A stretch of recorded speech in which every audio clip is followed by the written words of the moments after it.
Assalamualaikum guys, how are you? I hope you're fine and doing well.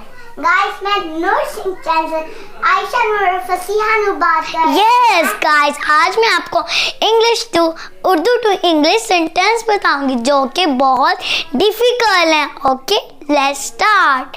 होश में तो हो तुम, होश में हो तुम। Are you in our sense? Are you in our sense mean Urdu translation, होश में तो हो तुम।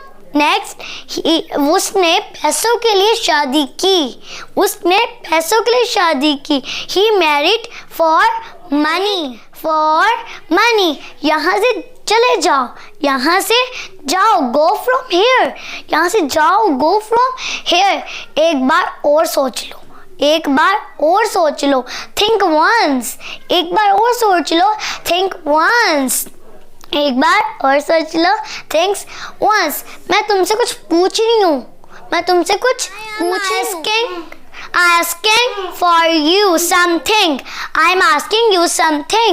मैं तुमसे कुछ पूछ रही हूँ, I am asking you something. Okay guys, अगर आपको ये वीडियो अच्छी लगी तो प्लीज इसको लाइक करें, सब्सक्राइब और शेयर करें।